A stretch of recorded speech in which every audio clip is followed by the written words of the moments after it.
e o Estado. Só para a gente revisar mais uma vez, quais são os 3 princípios, os 3 pilares dos distintivos batistas? Marta?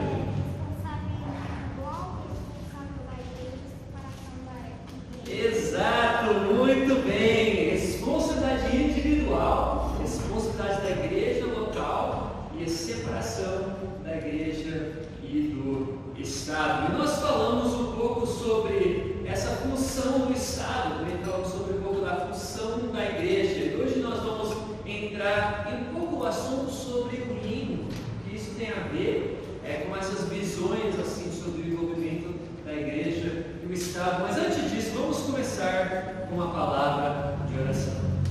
Senhor Deus, nosso Pai, Senhor, nós te louvamos pelo privilégio que nós temos de estudar, Senhor, esses bases da nossa fé batista.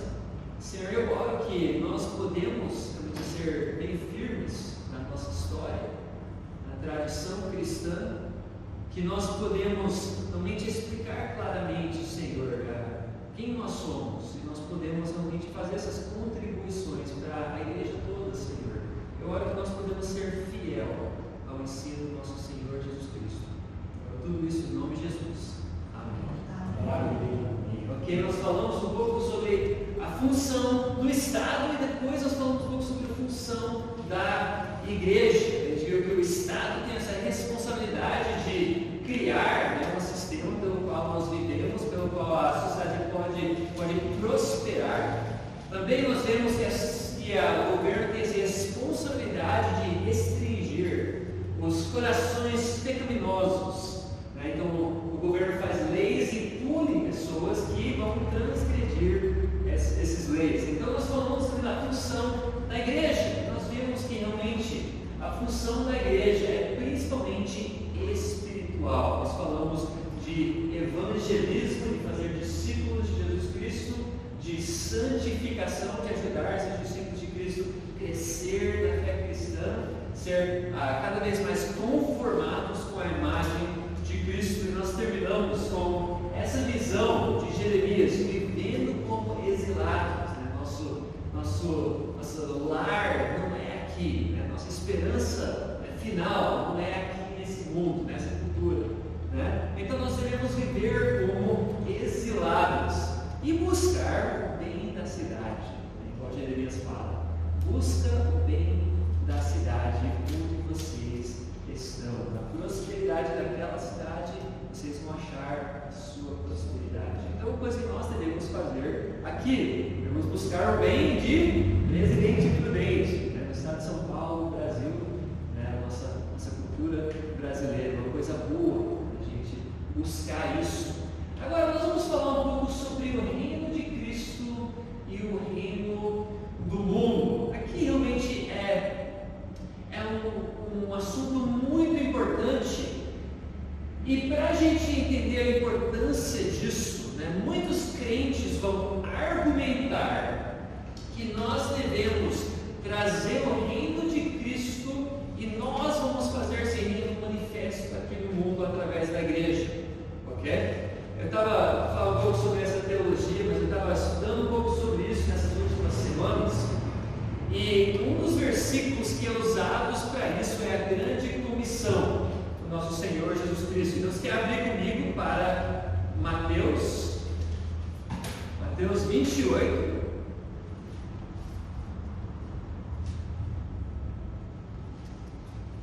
Mateus 28, começando no versículo 18, esse texto bem conhecido, a grande comissão de Cristo para seus discípulos.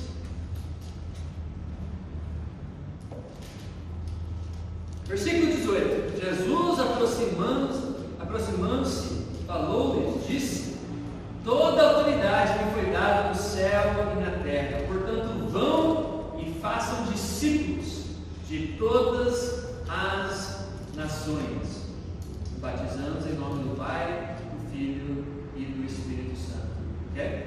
Agora, essa visão que quer usar a igreja para trazer o reino de Cristo, para meio conquistar a sociedade, eles vão usar esse versículo. Então olha só, o que eles vão falar. Esse texto, versículo 19, diz: vão e façam discípulos de todas as, o quê? Nações. Eles têm que ir lá conquistar aquela nação para Cristo, né? Para que seja uma sociedade, né? Então assim, o foco não é só, né, em fazer discípulos, né, em todas as nações, mas em de fazer discípulos da nação, né? De meio que trazer o reino de Cristo para a nação onde nós vivemos. Então a ideia é que nós que trazemos o reino, nós que conquistamos, como se for esse território para Cristo. Mas agora, eu quero que a gente olhe outro texto muito importante, João 18, o Evangelho de João, versículo 18.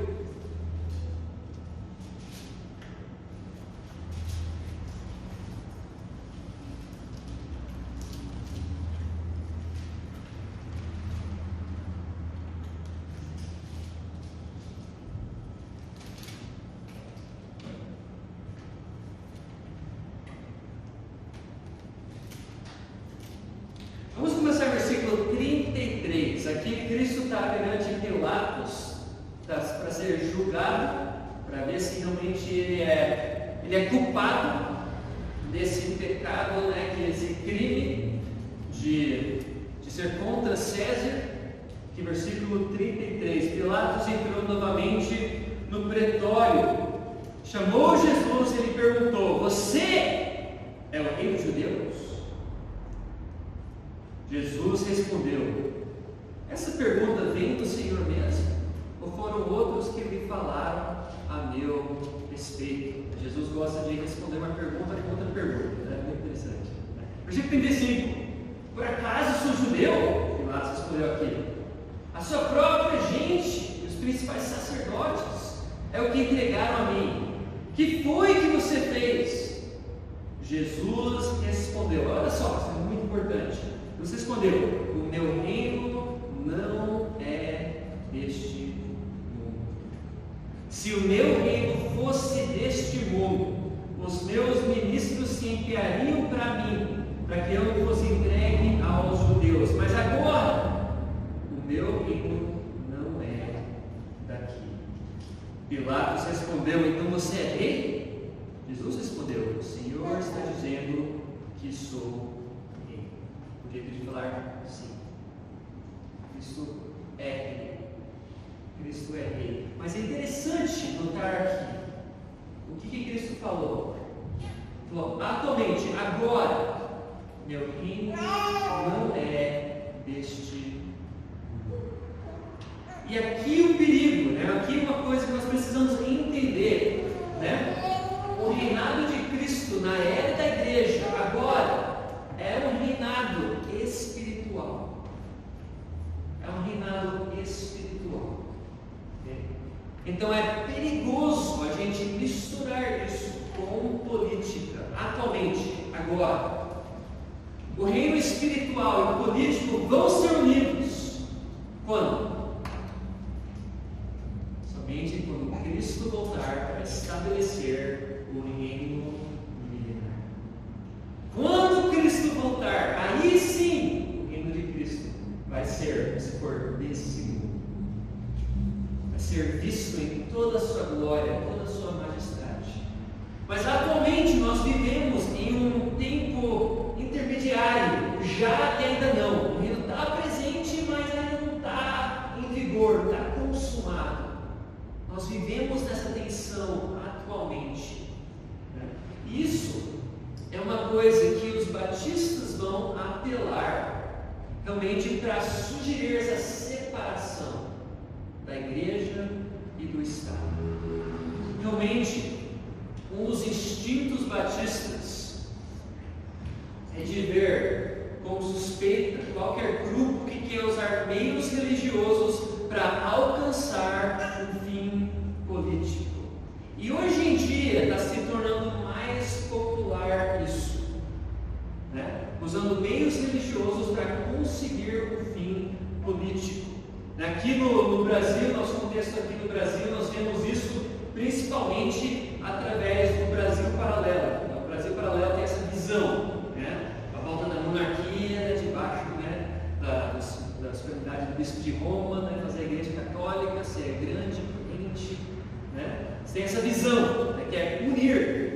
política e o religioso. A ideia que muitas vezes é ligada a essa ideia da era dourada. Sempre que a gente falou sobre isso, de ter cuidado com isso, essa ideia da era dourada. Né? Nós, como protestantes, temos a tendência de ver como a era dourada o primeiro século, né? 10 apóstolos. Né? Vamos voltar para essa era. Né? O católico romano é a volta do século XIII, né? Quando a igreja era o mais poderoso, mais forte. E você vê isso, né? No Brasil Paralelo, vai ter essa visão dessa volta. Né? Isso é perigoso, isso é muito perigoso. Agora, do lado protestante, também, especialmente nos Estados Unidos, você vê isso aumentando, essa ideia que realmente o mundo cristão deve se impor sobre a sociedade e fazer a sociedade uma sociedade cristã. Isso é visto por um teólogo chamado Douglas, talvez alguns de vocês já ouviram falar dele, Douglas. Ele é de uma cidade chamada Moscow, Idaho. Ele é um pastor presbiteriano, ele quer fazer o Moscow, Idaho uma sociedade presbiteriana. Né? Então tem essa visão. Né? A visão dele é chamada teonomia. A ideia é que a lei mosaica ainda aplica hoje em dia. As partes civis da lei mosaica. O jeito que Deus ordenou lá, o povo judaico daquela época, na lei mosaica, nós aplicamos essas coisas hoje em dia para a sociedade. Isso é chamado teonomia. E atrás disso tem uma certa doutrina, que é pós-milenismo, que é a ideia que a igreja vai conquistar a sociedade e depois disso, Cristo vai voltar. Ou seja, a igreja vai conquistar o mundo e só depois Cristo volta. Então, ou seja, nós que vamos causar a volta de Cristo, quando nós dominamos a sociedade. Okay? Então, vocês estão enxergando a teologia por trás disso? Né? É quando você tem a ideia do reino muito agora, muito iminente. Não tem essa ideia do ainda não, é futuro, é uma coisa que nós causamos agora na sociedade. A visão batista é o quê? Nós olhamos para essas coisas e para nós não soa muito bom, né? É uma coisa, parece que, sinceramente, eu acho que é destinado a dar errado. Não vai dar certo. Não vai dar certo aqui no Brasil, não vai dar certo nos Estados Unidos. Né? Então, o que nós devemos buscar? O que nós devemos buscar?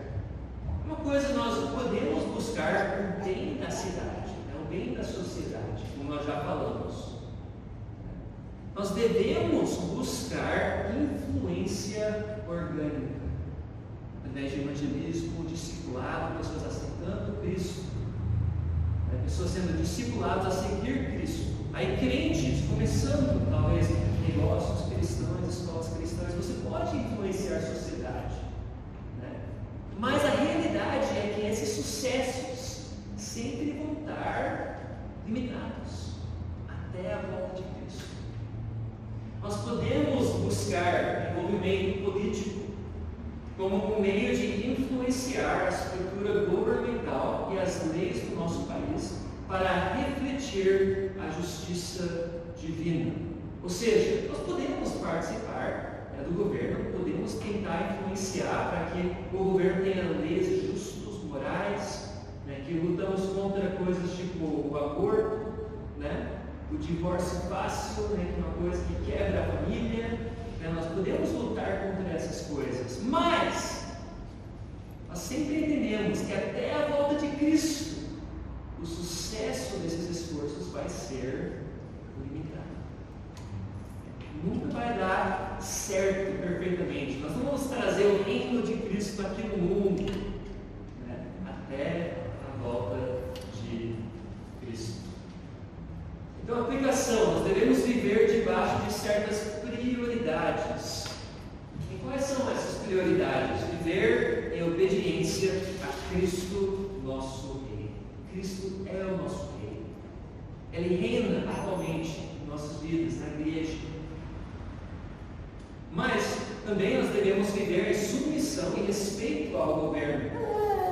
E podemos desobedecer o governo só somente quando o governo nos manda fazer algo que vai contra a palavra de Deus. Nós vemos isso no exemplo aqui de Atos, né, que os apóstolos foram levados perante o Sinédrio, e o Sinédrio mandou eles parar de pregar no nome de Jesus Cristo. O que o apóstolo Pedro diz? Que nós não podemos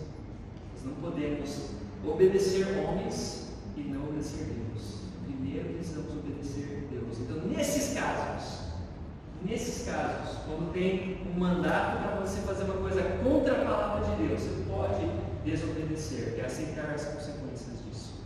Por quê? Porque nossa primeira prioridade é viver debaixo